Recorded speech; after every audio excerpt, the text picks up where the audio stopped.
Mi único consuelo cuando subía a acostarme era que mamá vendría a darme un beso una vez que estuviese metido en la cama. Pero esa despedida duraba tan poco y volvía a bajar ella tan deprisa que el momento en que la oía subir y que luego, por el corredor de doble puerta, avanzaba el ligero rumor de su vestido de jardín de muselina azul, del que colgaban unos cordoncillos de paja trenzada, era para mí un momento doloroso.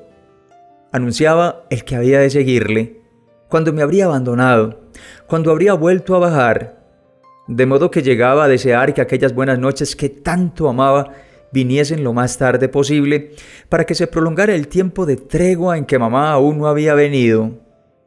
A veces, cuando después de haberme dado un beso abría la puerta para irse, deseaba llamarla, decirle «dame otro beso», mas yo sabía que al instante pondría cara de enfado, porque la concesión que hacía a mi tristeza y a mi agitación subiendo a besarme, trayéndome aquel beso de paz, irritaba a mi padre, que consideraba absurdos aquellos ritos, y a ella le hubiese gustado tratar de hacerme perder su necesidad, su hábito, en vez de dejarme adoptar el de pedirle, cuando ya estaba en el umbral de la puerta, un beso más. Y verla enfadada destruía toda la calma que un momento antes me había aportado, cuando, inclinando hacia mi cama su rostro cariñoso, me lo había tendido como una hostia para una comunión de paz, de la que mis labios sacarían su presencia real y el poder para dormirme. Pero aquellas noches en que mamá, en suma, se quedaba tan poco en mi cuarto, eran dulces todavía en comparación con aquellas otras en que había gente a cenar y en que, por ese motivo, no subía a darme las buenas noches. La gente solía limitarse a Monsieur Swann, quien, salvo algunos extraños de paso, era casi la única persona que venía a casa en Conbury unas veces para cenar como vecino, con mucha menor frecuencia desde que había hecho aquella mala boda, pues mis padres no querían recibir a su mujer, y otras después de la cena, de improviso. Las noches en que, sentados delante de la casa bajo el gran castaño, en torno a la mesa de hierro, oíamos al fondo del jardín no el cascabel abundante y chillón que rociaba, que aturdía al pasar con su ruido ferruginoso, inagotable y helado a toda persona de la casa que lo ponía en movimiento entrando sin llamar, sino el doble tintineo tímido, oval y dorado de la campanilla para extraños. Todo el mundo se preguntaba inmediatamente: «¿Una visita? ¿Quién puede ser?». Pero sabíamos de sobra que solo podía ser Monsieur Swann.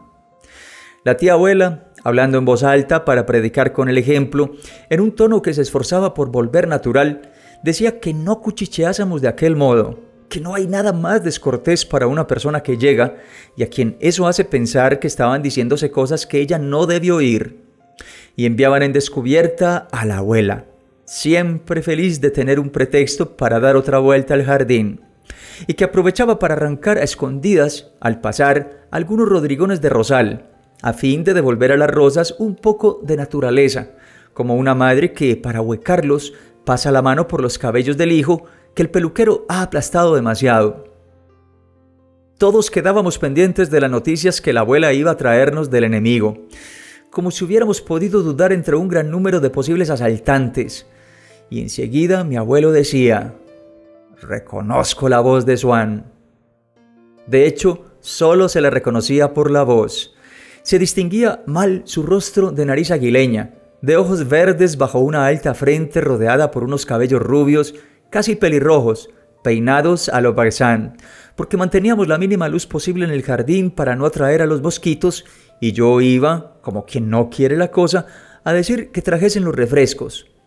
La abuela daba mucha importancia, porque le parecía más cortés, al hecho de que no pareciesen algo excepcional y solo para visitas.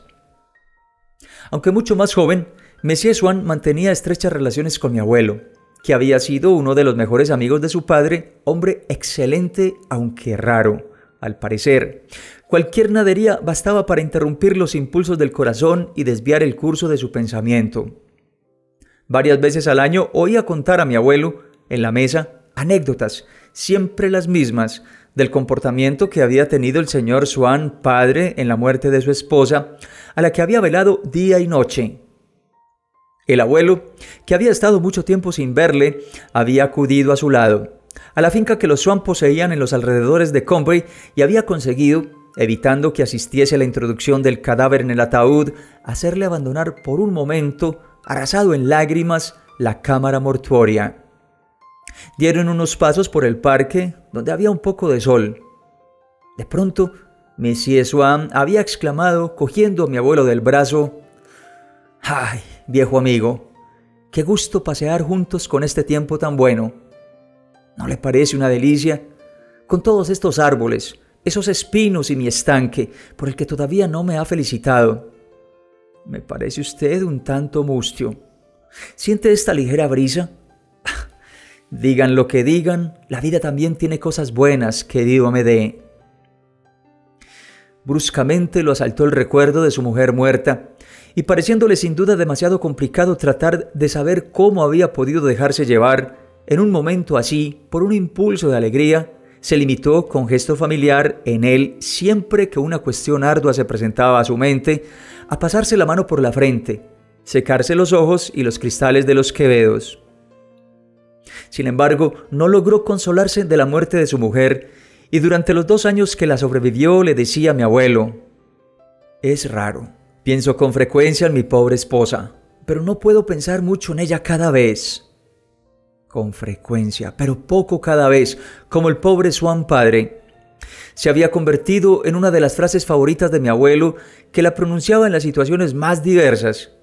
Y ese padre de Swann me habría parecido un monstruo si mi abuelo, a quien yo consideraba el mejor de los jueces y cuyo fallo, que para mí sentaba jurisprudencia, a menudo me ha servido luego para absolver faltas que me habría sentido inclinado a condenar, no hubiera protestado. «¿Pero qué dice? Si era un corazón de oro». Aunque durante muchos años, sobre todo antes de su boda, Monsieur Swann hijo los visitó a menudo en Combray. La tía abuela y mis abuelos nunca sospecharon que ya no vivía en el grupo social que su familia había frecuentado, ni que, bajo la especie de incógnito que en nuestra casa le aseguraba ese apellido de Swann, albergaban, con la absoluta inocencia de honrados posaderos que dan alojamiento, sin saberlo, a un célebre bandido, a uno de los miembros más elegantes del Jockey Club, amigo predilecto del conde de París y del príncipe de Gales, a uno de los hombres más mimados por la alta sociedad del Faubourg Saint-Germain. La ignorancia en que estábamos de esa brillante vida mundana que Swann llevaba se debía evidentemente en parte a la reserva y discreción de su carácter, pero también al hecho de que los burgueses de entonces se hacían de la sociedad una idea algo hindú y la consideraban compuesta por castas cerradas donde todos y cada uno se encontraban situados desde su nacimiento en el mismo rango que ocupaban sus padres, y de donde nada, salvo los azares de una carrera excepcional o de un inesperado matrimonio, podía sacarlos para introducirlos en una casta superior. El señor Swann, padre, era agente de cambio. El chico Swann tendría que formar parte para toda la vida de una casta en la que las fortunas, como en una categoría de contribuyentes, variaban entre tal y cual renta. Se sabía cuáles habían sido las relaciones de su padre, por tanto se sabía cuáles eran las suyas, a qué personas estaba en situación de frecuentar. Si conocía a otras, eran relaciones de juventud sobre las que los viejos amigos de su familia, como lo eran mis padres, cerraban los ojos, con mayor indulgencia, sobre todo porque, desde que se quedó huérfano, seguía acudiendo a vernos con toda fidelidad. Pero podía apostarse que las personas a las que frecuentaba y que nosotros no conocíamos eran de esas que no se habría atrevido a saludar si, estando con nosotros, se las hubiera encontrado. Si alguien hubiese querido a toda costa aplicar a Swann un coeficiente social que lo distinguiese entre los demás hijos de agentes de cambio, en situación igual a la de sus padres, ese coeficiente hubiera sido algo inferior en su caso porque, muy sencillo de modales, y desde siempre algo chiflado por los objetos antiguos y la pintura, ahora habitaba en un viejo palacete donde amontonaba sus colecciones, que la abuela soñaba con visitar. Pero estaba en el Quai d'Orléans, y vivir en ese barrio era, según mi tía abuela, algo infamante.